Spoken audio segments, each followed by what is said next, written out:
It's time for another episode of the Shaun Tabatt Show, a podcast where I connect you with thought leaders from across the globe, digging into some of my favorite topics like personal development, marketing, spirituality, and pretty much any other shiny object that happens to catch my attention.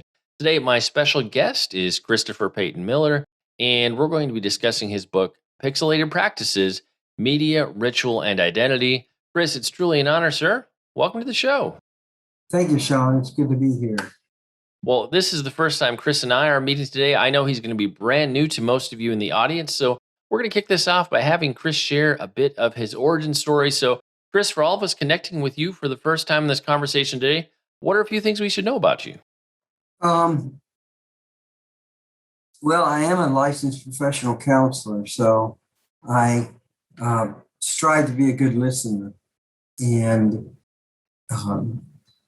I'm married and have 3 children. But as far as origin goes, I guess I can go back to 1979, July the 11th, 1979. And that's when I was saved, became a Christian. And then I went off to college to become a minister. And actually, that was not the best experience, which is common for a lot of people. I had my faith, to use the common parlance, deconstructed, but I would rather say destroyed. And so I turned to Eastern religion, and for years, relied on that sort of thought. And then I met my wife. I came back to the Lord, but I had God's grace and His hand on me the whole time. And so that's where I am today. That's how I got here. Well, and in terms of your education, I want to pull on that thread a little bit more. Just reading through your bio, you've studied a wide range of things, got a kind of a wide range of degrees under your belt. Why so many different things? I want to say you're kind of a Renaissance man of sorts with all the places you've gone educationally, and why all the things? And do they kind of culminate, or do they intersect somehow that kind of pushed you into the space you're working in today? Yes, I believe they intersect, definitely. But I'll just kind of give you a run through undergrad religion and biblical studies, philosophy. Then I went into a more interdisciplinary approach where I was studying social sciences and humanities, and then eventually got the degree in counseling and the license to be a counselor. And so I got a PhD from a Union Institute and University in interdisciplinary studies, which kind of brings it all together, and really was a good, solid program. I spent a semester at UVA studying South Asian Buddhism and University of Virginia, and they would say, Lord Buddha this, the Lord Buddha spoke that, the Lord Buddha, was teaching this.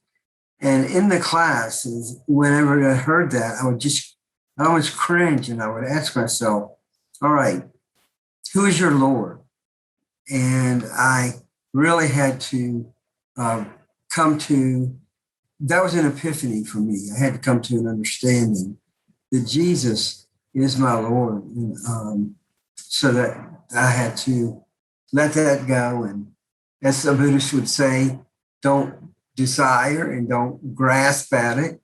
And so I didn't, and I don't, and I'm a Christian. Well, Chris, thanks for rounding out your origin story. The thing that really stuck out to me about the book when I got pitched to do an interview is it kind of took me back. I remember it was 1998. I had this class called Cyber Culture and Community, and I had a very forward-thinking professor who was actually my advisor at the time as well, who wanted us to start wrestling with what does it mean when we start stepping into this virtual world? How does it impact community as we interact with each other? How does it impact our faith? And so, to some degree, maybe he was a little bit ahead of his time. But for you, like when did you start noticing this was something that was important for somebody to take note of and study and wrestle with? And like, at what point did you go, oh man, this is maybe a little bit concerning? Yes. So in 2009, as a counselor, I would walk into a lobby and I would see people on their phones. The common thing that people talk about with everybody's got their face in their phone looking down. Um, and I noticed that children were not speaking to their parents, parents were not speaking to one another.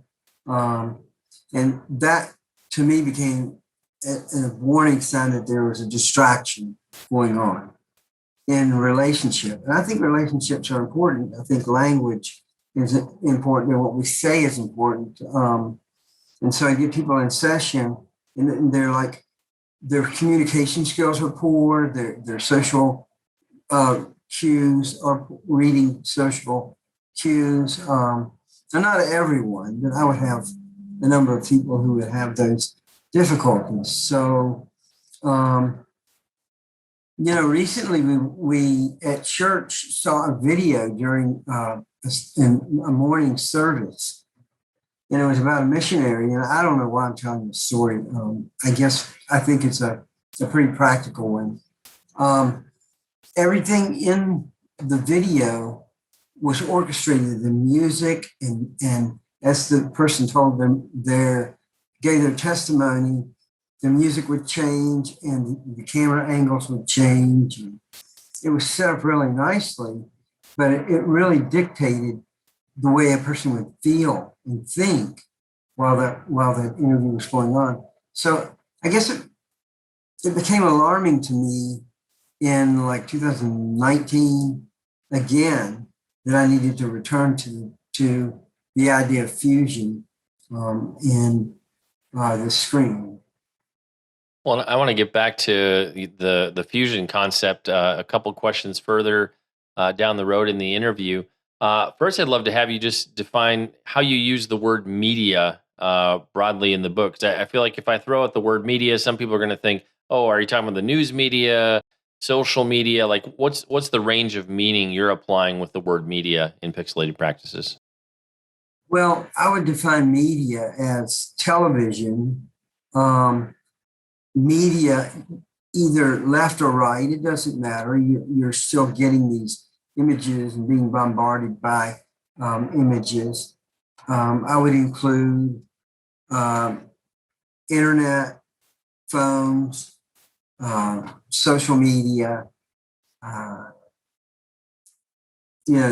those sorts of things.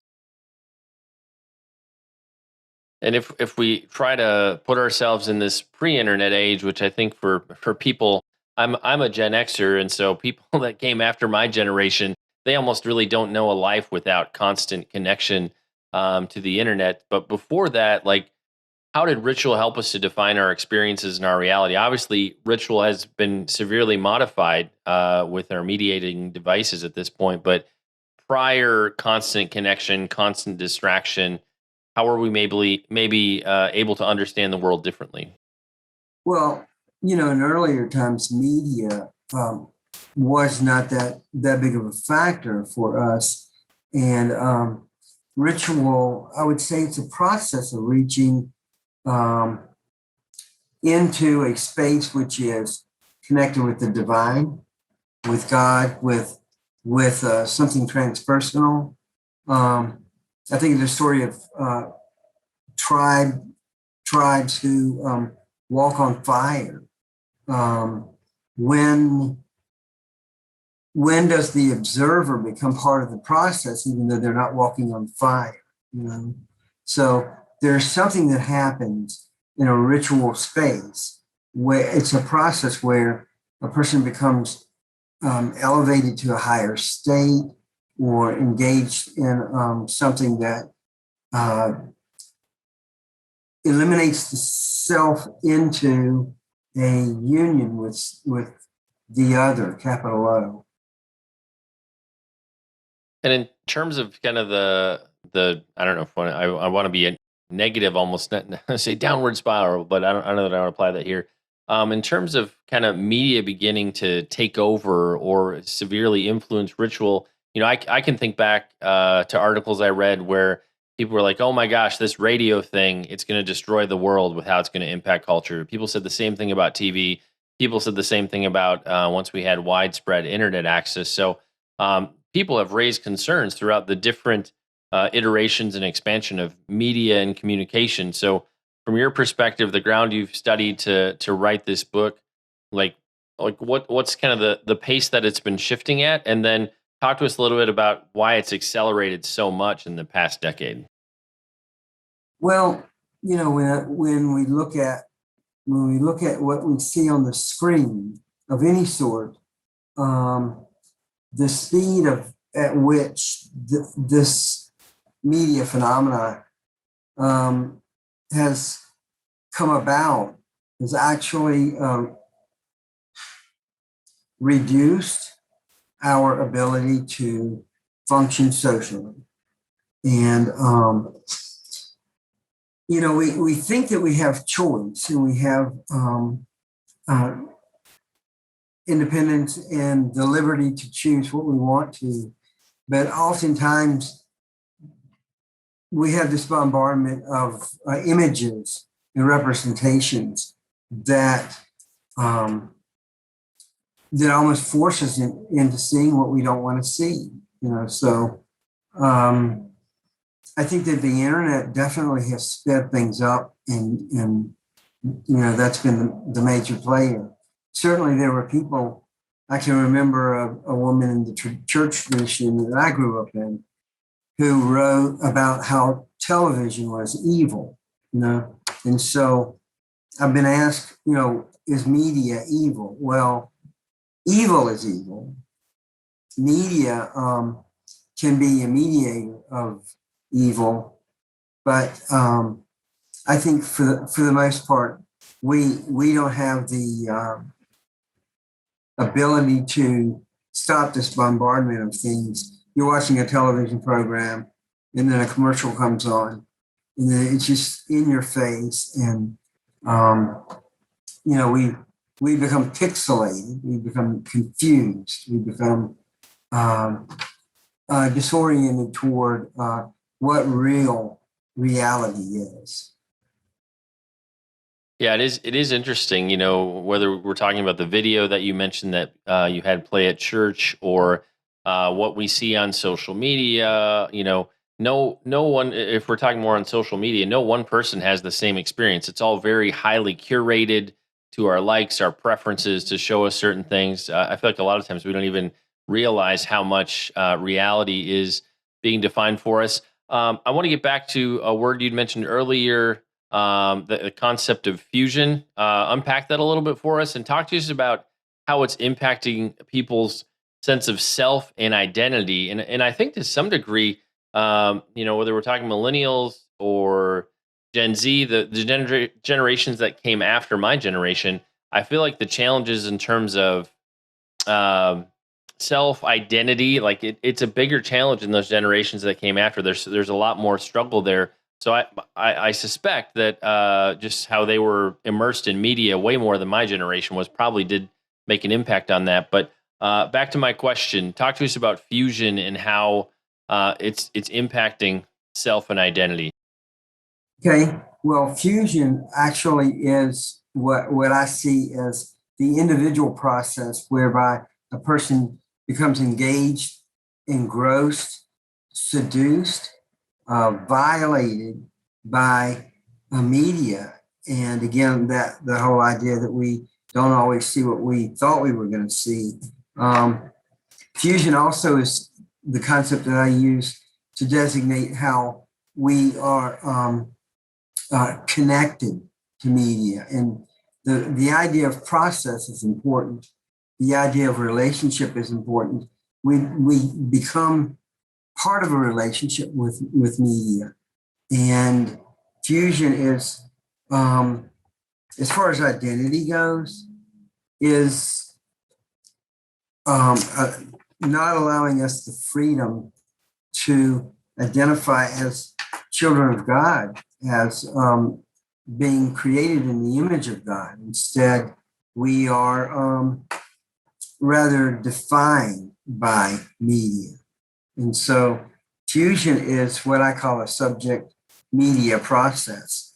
And that is that the subject, the person, becomes fused to the media through a process. So that's where I would go with that.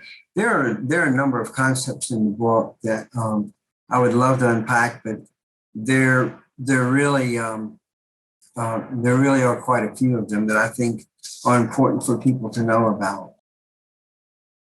Well, if you want to riff off where you left off with fusion and identity, I'd love to have you. I have more questions, but if you have a few things you want to throw out there for us, please keep going. Yeah, sure. So there's what I call the univocal. The univocal is that one voice that we hear from media that sort of over overlaps dialectic. The dialectic is no longer in place because we only have the one voice we hear on the screen. There's also body of media. Body of media is a concept I use to describe the way that people, the masses, see the body, how the individual sees the body, what our somatic experience is, how it's influenced by what we see on the screen. Of course, I talked about choice and freedom, violation and seduction, our subjectivity, our very identity, who we are, is influenced and seduced by media.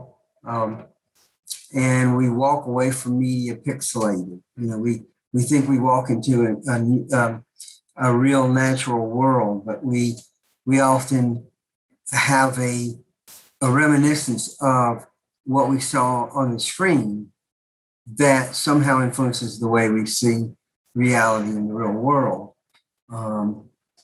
And identity politics are kind of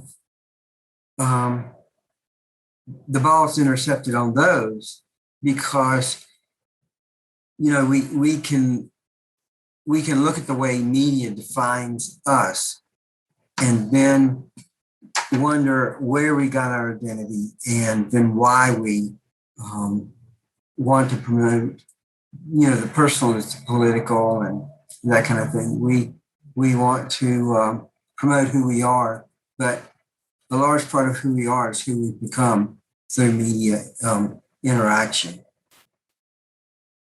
Talk to us a little bit about one of the challenges you face when you have a different persona online versus than what's happening in real life. I feel like one of the big challenges is people have this, flashy, warm, wonderful veneer that they show online, but it's often out of alignment with what's happening in their real life. And honestly, for me, I work with tons of authors from a marketing perspective.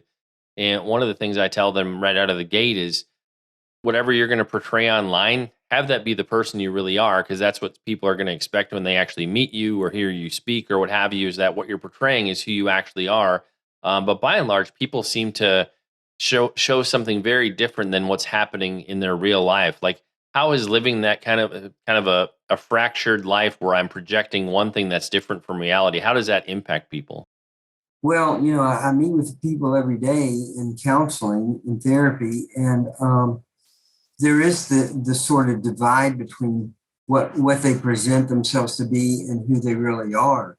We all do that to a degree, depending on what context we're in. And say, for example, in the counseling venue, a person may not tell the whole story, so we don't get their the complete history of what has been going on with them. Same thing with media. A person will present themselves in a different light than they would if they were just sitting and talking with you in person. And so, yeah, that definitely happens. And one of the shifts that we saw last year, or the last 18 months, if you will, is how much more, some of it out of necessity. Many churches and ministries, they had to go 100% online, and we're seeing some in person things open up again this year. But in terms of communicating the truth online, whether it's churches, ministries, just even us having this interview for a podcast, which will be both released in audio and video. Um, how possible is it for Christians to effectively communicate truth online? Any Well, guidelines there? yeah. Um, the first thing I want to speak to is this the COVID-19 experience of isolation that we've had. People are re-engaging with reality, with actually being involved with other people. And now that we have different laws about what we can do to interact, that's been a big adjustment for people. And I see many people come to my office and they are having difficulties with getting back in touch with what maybe is real opposed to the Zoom experience like we're doing right now. As far as online, what Christians can do online, I think be genuine, be yourself. I don't think that media is an evil thing. I just think that it can be used in an appropriate way. And the church can use media in an appropriate way. But online truth is a little different from the truth of walking square into a tree. And it's not virtual, it's real. And you smash yourself against the tree. And it's like, wow, that's really there, And so as we present God and engage in theological discourse, it's important to realize that that God is real and that we are real, and we must, I think, hold to those truths about who we are and where we came from. And on a real practical level, for the average person, how can we have a healthy relationship with media and our mediating devices? I don't even know what the current statistics are, but the number of hours people are staring at a screen all day long is, for lack of a better way to say, it's just out of control. So what could be a healthy balance or a way to maybe pull us out of our virtual world a little bit? Well, pulling out would be the great idea. Would be to step away from it, spend as much time in exercise or in communicating and being with people, communion at church, community at church, engaging in your relationships with people who are close to you.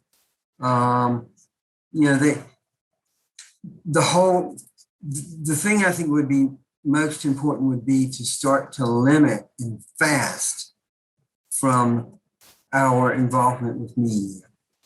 That's where that's what I think a person could do, is to fast.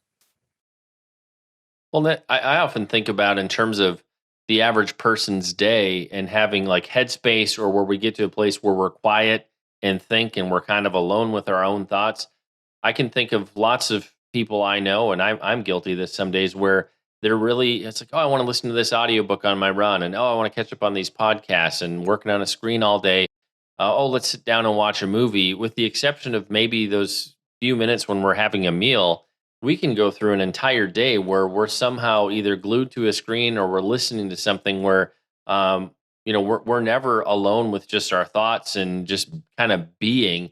Um, I know I've heard of people where they're afraid to not have the constant stimulation because they don't want to be alone with their thoughts. I mean, I'm curious for you as a counselor, like how does that impact people that talk with you, where if they're actually made to be alone with their thoughts, are they afraid of that?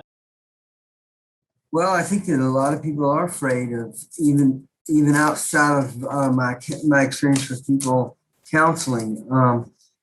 There is a sort of dependence on media, and when one gets enthralled, it's difficult to re-engage in the real world. And being alone, I mean, it was Sherry Turkle, I think, who wrote Alone Together.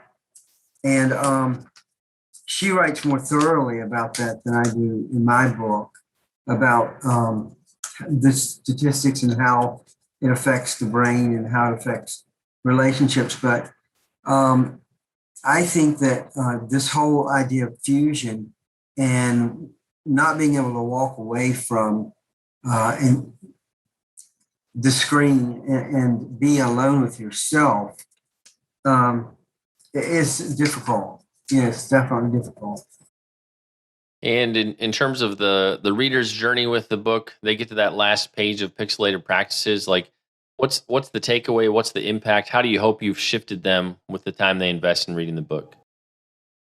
Well, how I hope that they would be affected, or what they could invest in, would be that as we are separate from media, when we are not engaged in it, we must make it a practice, a ritual, to be involved in the real world with real people, and not with avatars, with family or friends or church members, or your loved ones.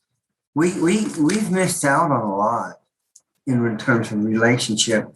And again, as a counselor, relationship is important.